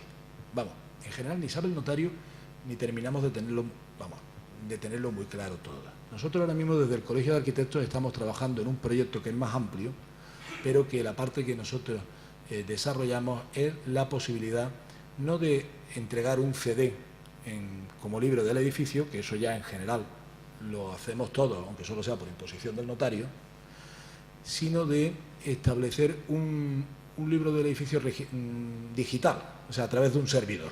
Es decir, que el libro del edificio se incorporase en la documentación a través del colegio, y aquí seríamos fedatarios de esto que se recibe, sabemos que están todos estos documentos, si están bien o están mal ya no lo sabemos, ¿no? Pero están todos los documentos, y que no solo fuera una cosa que nosotros mantenemos, sino que pudiera mantener el administrador de la comunidad de propietarios, el notario, o sea, cualquiera de los agentes implicados en el asunto. Porque el libro del edificio debe contener, por ejemplo, referencias a todas las actuaciones que se hace una vez entregado el edificio. Una vez que nosotros hemos entregado el edificio, una vez que han entregado el libro del edificio, es lo que hemos dicho, el libro se guarda, y si ustedes deciden poner las cubiertas boca abajo, eso no consta en ningún sitio. Ni quién lo ha hecho, ni cómo lo ha hecho, ni qué es lo que ha pasado allí. Entonces, nos parece que eso es interesante, pero en eso estamos, en la idea, es dentro de un proyecto más amplio que no sabemos si podrá terminar o bien o no, y ahí está. Nos parece que la idea es interesante, que ni siquiera hubiera que guardar nada, es decir, que lo único que hubiera que guardar fuera un código de acceso a una determinada web donde hay un servidor donde están todos estos documentos. El libro del edificio no es responsabilidad nuestra, así que si nos van a poner una denuncia por eso, absténganse, porque no es responsabilidad nuestra. El libro del edificio es responsabilidad del promotor, ¿vale? El promotor es el que lo hace, y cuando llega al final de la obra, en general no está dispuesto a pagarlo. Por lo tanto, lo primero que se organiza es una bronca del 15 con el arquitecto: dame el libro del edificio, yo no te lo doy, tú me lo das, tú te vas a donde yo te voy a explicar. Al final aparece un libro del edificio que se le entrega al notario. Nosotros, para hacer este proyecto, nos hemos tomado la molestia, hemos hecho el trabajo de inventariar todos los contenidos que debe tener el libro del edificio, que no es poco el trabajo. Y algunos de ellos, a su vez, quedan hasta cierto punto indefinidos. Me explico. Deberá contener los ensayos realizados en obra sobre los materiales. Deberá contener los ensayos. ¿Cuáles son los ensayos? Pues los que se hayan realizado en obra. Pues no sé si son más, si son menos, o qué es lo que hay, ¿no? Bueno, pues si hay algo que dice que son los ensayos, pues serán los ensayos. Pero si hay más o menos, no lo sabe. Debe contener los planos tal y como se ha terminado. Debe contener lo que nos interesa también, las instrucciones de uso y mantenimiento. O sea, deben mantener un montón de documentos. Todos esos documentos, ese inventario de documentos que tiene que contener, no lo conoce el notario. A lo mejor algunos se toma la molestia, pero en general no es un trabajo que hayan hecho. Esto la Dirección General de Notaría lo ha resuelto por la calle de en medio, como no podía ser de otra manera, diciendo que en el momento de la entrega del libro del edificio, el notario exigirá al arquitecto un certificado de que aquello es el libro del edificio. Ya está. Esto es lo que se llama un transferidor problemático. O lo que ocurría cuando jugaba al rugby, que era que cuando te iban a pillar con la pelota en la mano, decías, toma, tú la llevas, no es problema mío, ¿no? Claro, como nosotros tampoco estamos para que nos echen el muerto, nosotros certificamos normalmente que el CD que me han dado corresponde a un libro del edificio que dice que es de este edificio. Pero que hay en el CD, como si hay un disco de Julio Iglesias. Yo no voy a entrar a mirarlo, porque si no, asumo una responsabilidad que nadie me está pagando.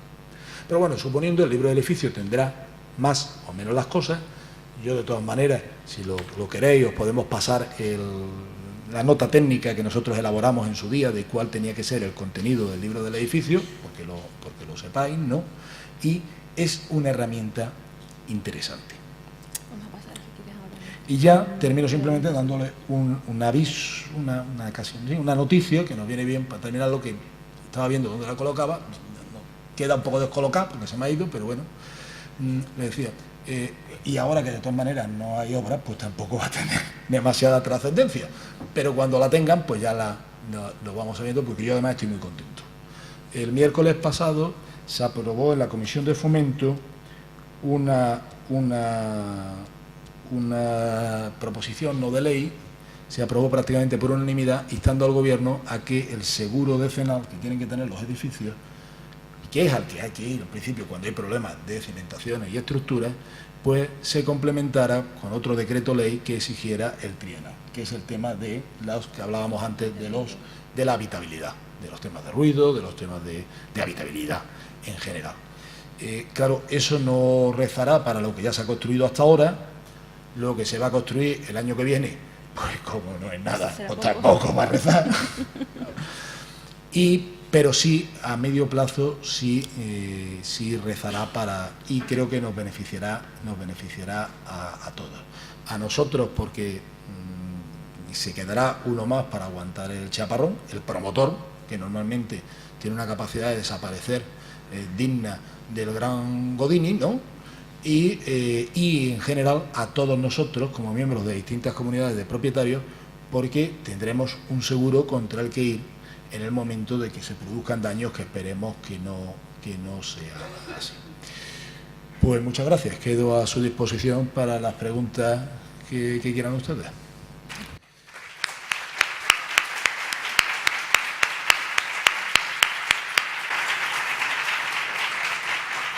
Bien, pues el que tenga alguna pregunta, tenemos aquí una azafata que les acercará el micrófono.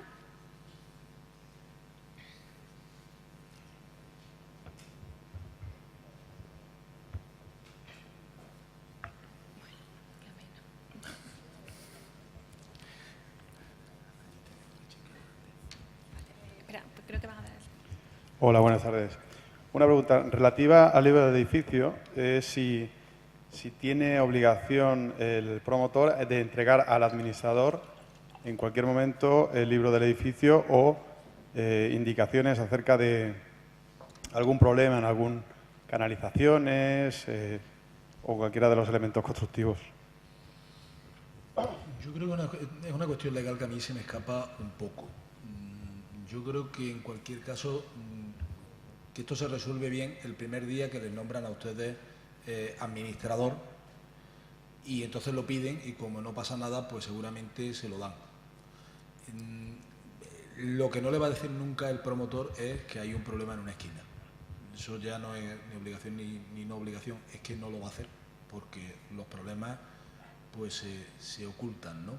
Entonces, el promotor tiene la obligación de dárselo a los compradores de las viviendas y dejarlo en la notaría. Yo entiendo que la notaría se podía pedir o que en ese momento se puede hacer, pero no se lo puedo asegurar, ¿eh? Desde luego, como haya problemas en el edificio, no se lo van a dar. Vamos, eso seguro. O sea, no hay ningún requisito legal que obligue al promotor a poner a disposición del gestor o el administrador, por ejemplo, un problema en canalizaciones o estructura para detectar por ejemplo, no ponerte a buscar como un loco por la canalización si hay una rotura en una tubería, sino ir ya con una información técnica, focalizar cuál puede ser el motivo del problema. Yo le digo que legalmente yo no conozco la ley que lo diga. Por la práctica, como esté claro de que existe el problema, la práctica a mí lo que me ha demostrado es que no lo suele decir. En el momento, la ley lo que dice es que el promotor pondrá en manos del comprador de la vivienda, pondrá en manos el libro del edificio. Cuando son 57 compradores, lo que hace es que hace como una especie de separatas, ¿no? Digamos, del trocito del libro del edificio que le corresponda a él, es decir, de su vivienda. En el momento del acto de la escritura de la división horizontal, el promotor pone en el notario, deposita el libro del edificio. Yo creo que después allí al notario se le puede pedir, porque el notario, si se queda con eso, es porque de alguna manera tener constancia de que en algún sitio se puede recoger esto. Pero luego la práctica diaria es que desde luego desde el promotor no sale. Pero no existe ningún archivo donde se puedan localizar los libros del edificio, dígase ayuntamiento, donde conste el archivo de todos los edificios ¿No existe? El libro del edificio en el notario que hizo la división, es al que se le da. En el ayuntamiento no se deposita el libro del edificio y en el colegio, si no ha sido un encargo expreso al arquitecto, tampoco hay copia. Como no tiene por qué serlo, pues no hay copia. Aquí en la tercera fila, un segundo. Te van a acercar el micrófono, espera.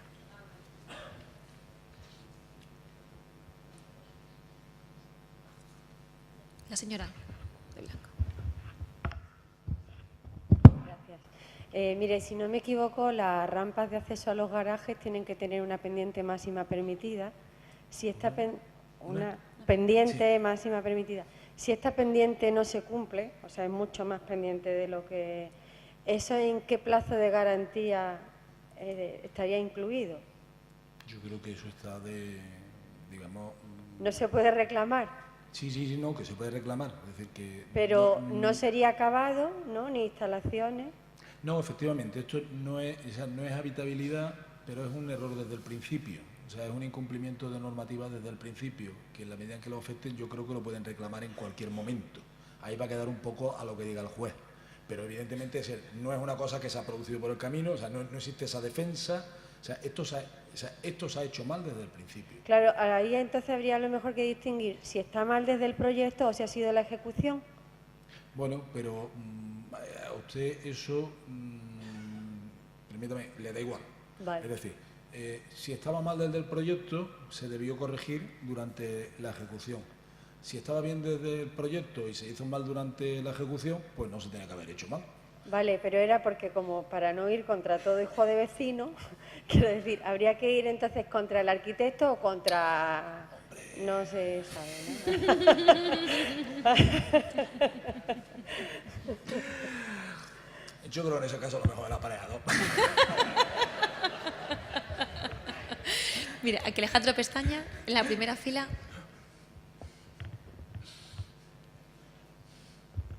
Gracias.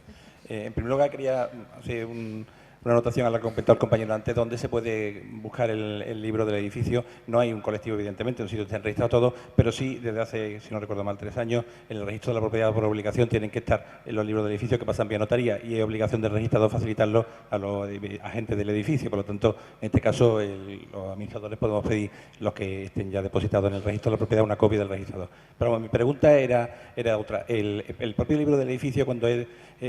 creo que la normativa exige que también esté a disponibilidad en el propio edificio, que es donde hay un problema porque, por un lado, hay la disponibilidad de que se ha depositado en notaría, etcétera, y luego, pero ya en cuanto esté en poder del administrador, de la comunidad de propietarios, tiene que estar a disponibilidad no solamente que esté guardado o que esté actualizado, sino porque más en algún otro foro he escuchado casos de que han actuado bomberos y si no estaba el libro de edificio no han podido, por ejemplo, utilizar la columna seca porque no se fiaban de que estuviera repasada, o sea, revisada y actualizada conveniente y han tirado manguera por la escalera. Entonces, ¿hasta qué punto eso por lo menos hasta hace 2 o 3 años era así, no sé si se ha modernizado o no, o actualizado la normativa respecto a cómo está la obligatoriedad de poner a disposición fácil el libro de edificios de, por ejemplo, en el caso de bomberos, de que puedan acceder a ver cómo está esa normativa, dónde está la llave del gas ciudad, perdón, del gas natural para poder cortarla, en un caso de un incendio, etcétera.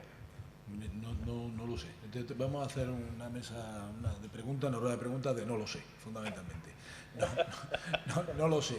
Pero vamos, lo que sí sé es que como el bombero tenga que buscar el libro del edificio para enchufarlas a columna seca, aquí nos quemamos todos. Esto es así.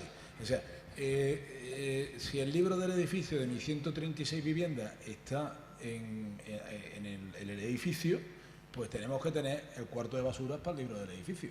Vamos, si está en papel, ¿no?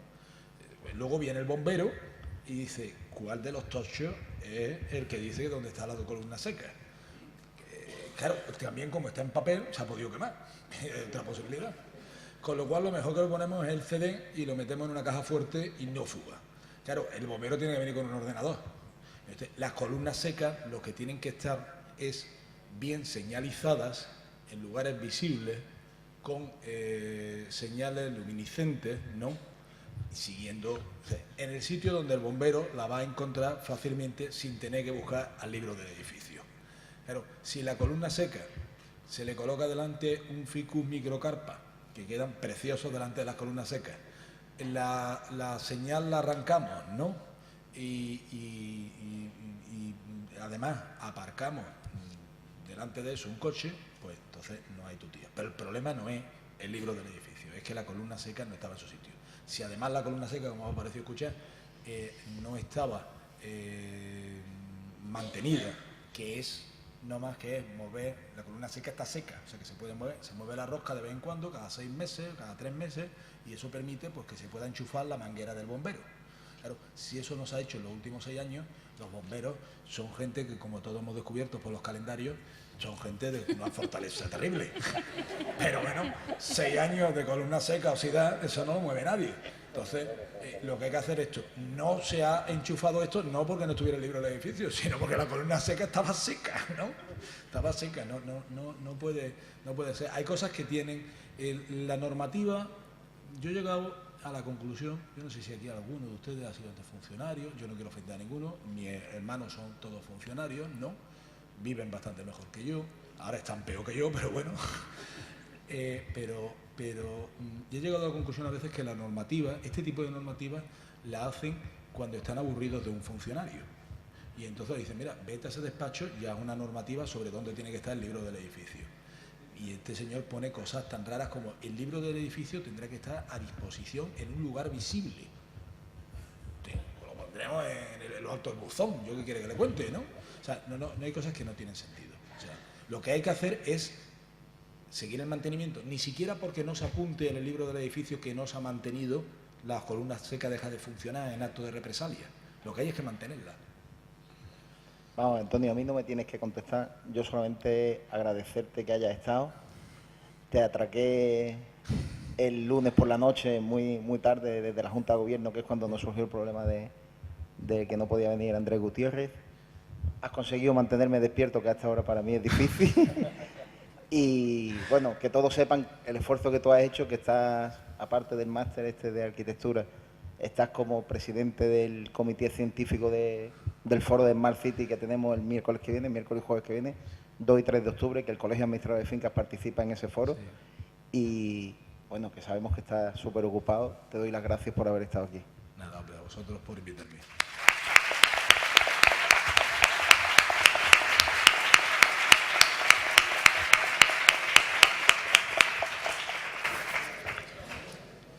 No sé si hay alguna pregunta más y si no pasamos... ¿Sí? Ah, bueno, para una pregunta. ¿Está preparado?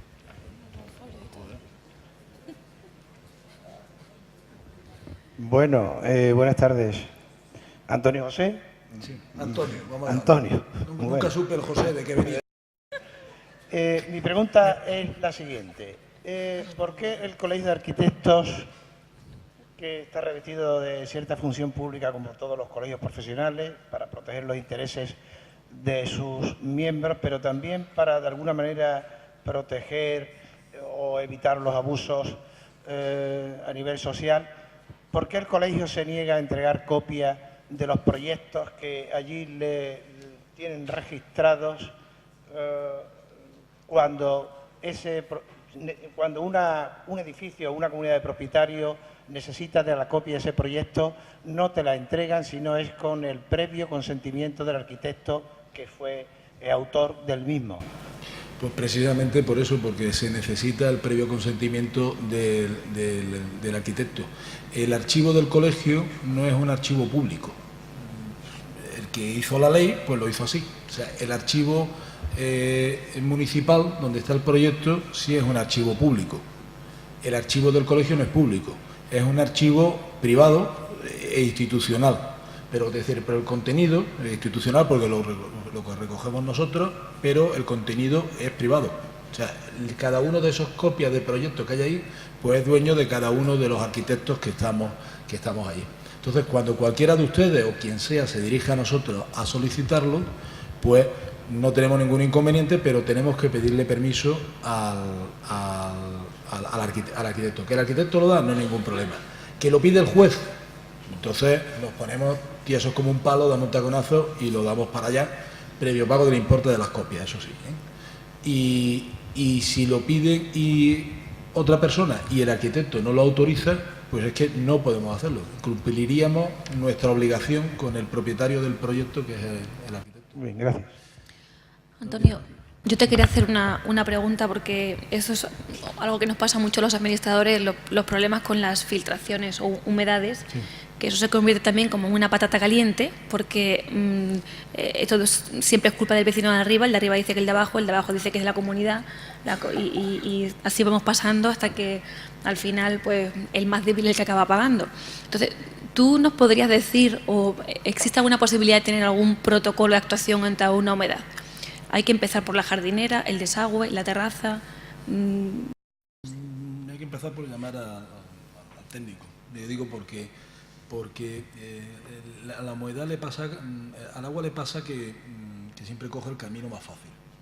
Entonces, el camino más fácil a veces es el camino también más oculto. Antes con un compañero tuyo comentaba de un problema de humedad que había tenido, que al final lo resolvieron pues mirando desde la otra esquina de Málaga con una cámara, con un tele, y entonces descubrieron exactamente el sitio en el que estaba. Y claro, que eso para verlo desde la terraza, que había que descolgarse como los monos, pues no era fácil, y en el otro sitio pues sí se vio. A punto, ya que estamos, es decir, filtración y humedad son dos cosas distintas. Filtración es el paso del agua y la humedad es la mancha que queda, ¿no?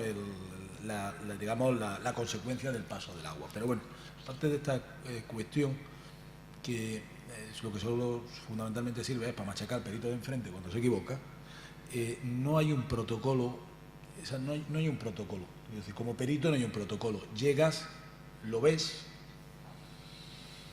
y a partir de lo que ves alrededor, o sea, piensas de dónde ha podido venir el agua.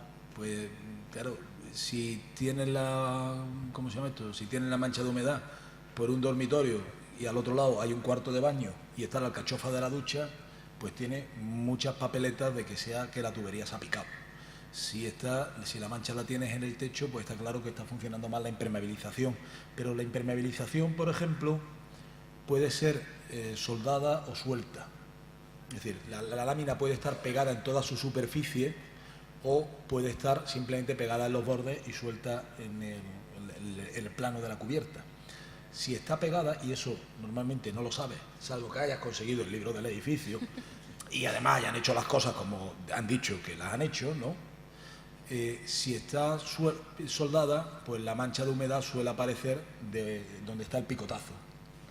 Pero si está suelta, la mancha de humedad no aparece donde está el picotazo, porque pasa la tela, ahora busca el sitio, digamos, del forjado, que es la siguiente barrera que tiene que pasar, que sea más cómodo, y a lo mejor el picotazo está aquí y la mancha está saliendo por este otro lado, ¿no? Depende.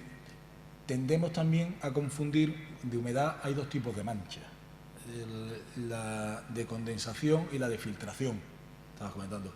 La de filtración es esa que pasa el agua, se filtra. Son manchas marrones, ¿no? Parduzcas, con forma de, si está un picotazo, pues hace la forma más o menos circular, ¿no? Va dejando precipitaciones salinas alrededor, esas cositas. Entonces el perito dice, incluso deja precipitaciones salinas. Dice, pues claro, ¿qué iba a dejar? Pues si el agua lleva sal, cuando evapora, pues se queda la sal. Vamos, o eso o se la echa al puchero.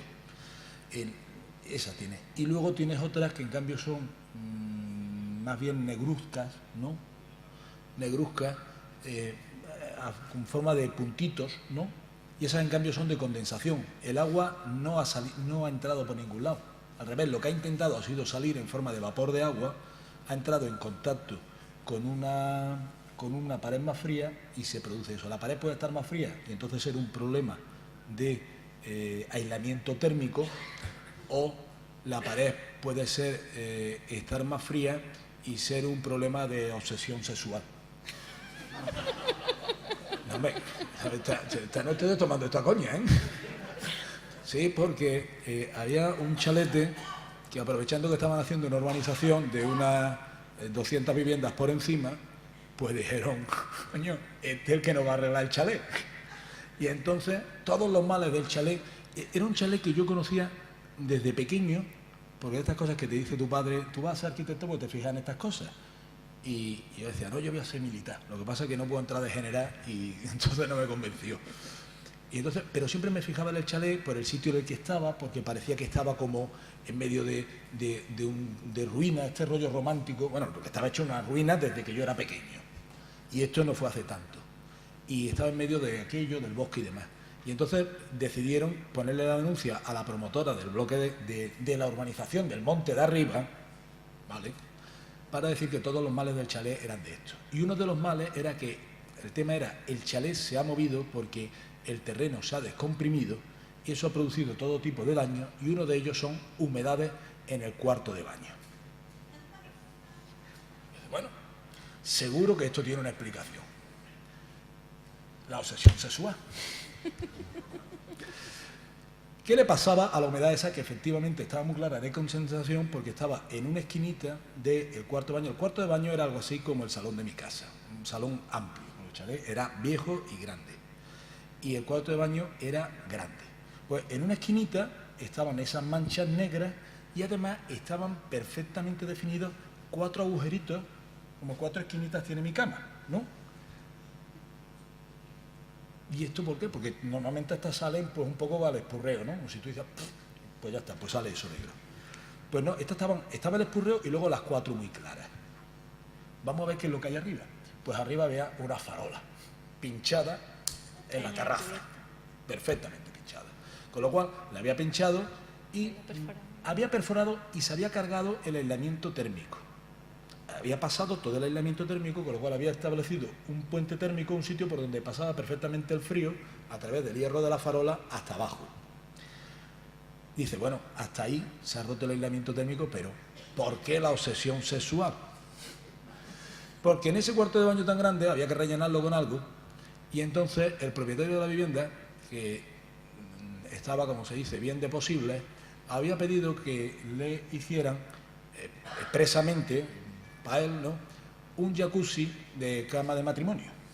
Entonces, un jacuzzi donde cabían 2 perfectamente tumbados. Y tenía una novia rusa, que ahora que esta parte, si no la grabáis mejor, ya la quisiera yo, con la que me confesó que de vez en cuando, bueno, aquí nos venimos mi mujer y yo, bueno, mi novia, ¿no?, a pegarnos nuestros baños. Y hay que ver que no nos da el termo, no nos da cuando nos bañamos suficiente. Tenía un termo de 200 litros de agua a 80 grados que largas para allá. Claro, cuando este muchacho se metía allí con la rusa, vaciaba el termo de 200 litros de agua a 80 grados, todo esto salía en vapor. Ese vapor se iba para la esquinita, se iba para toda la esquinita, pero a esta esquina llegaba y aquí estaba pinchado el aislamiento térmico. Y 4 agujeros aquí. Moraleja. No te ligues a una rusa. No te ligues a una rusa. Entonces, ese es un poco. Entonces, no hay un protocolo, pueden tener distintos. Otra cosa, por ejemplo, estas manchas de condensación se notan mucho también se le ha denominado, ahora ya menos, porque no es cierto, pero se le denomina la humedad del pobre. O sea, eran muy, muy típicas. Es decir, es que aquí tenemos humedad. Entonces tú entrabas, solían ser viviendas muy baratas, con aislamiento muy malo o sin aislamiento, con carpinterías muy malas, por tanto sitios donde hacía muchísimo frío en invierno, que el señor o la señora se protegía perfectamente pues cerrando las ventanas que hay canto. Se abría un poquito para ventilar y luego se cerraba y ya está, ¿no? Y entonces, pues por eso le cometía como eso. Además, eran características, decía, hay problemas de humedad, entrabas en la casa y olía a puchero, una cosa mala, ¿no? Dice, pues ya está claro de lo que hay. Esto no ventila en la vida y se condensa. Y también en algunos casos, en mi comunidad de propietarios, mi vecina de abajo, que ya no lo es, por las niñas de 15 años. Es horroroso. Las duchas de las niñas de 15 años. O sea, el chun está para que ventile lo que ventila. No para que salga por ahí el vapor, ¿no?, de un geyser islandés, ¿no? Entonces, la niña de 15 años tarda 45 minutos en ducharse, en maquillarse y en arreglarse. Y todo eso está produciendo un vapor que el cuarto de baño, que está cerrado, no tiene ventanas, tiene un chum, que a lo mejor no funciona suficientemente bien, también es cierto, ¿no? Pues no es capaz de largarlo. Cuando tú abres la madre ya por fin dice, vamos a sacarla, y coge, abre la puerta y la saca, pues lo primero que tiene que hacer es poner las luces antiniebla para no chocar, ¿no? Y entonces, claro, eso termina condensando en la pared. Y si el piso es de dúplex o cosas así, termina condensando en la planta de arriba, porque hay una corriente de aire caliente que termina enfriándose arriba, que ventila menos. Pero bueno, por eso no hay un protocolo. Lo mejor, protocolo, punto 1. llamar a Antonio. Ya está, yo voy para allá y ya os lo digo. Nos ha quedado claro. Si no hay ninguna pregunta más, pasamos a hacer un descanso con un cafelito y volvemos a las 6:30, un poquito más tarde, quizá menos cuarto. Bueno, pues ya.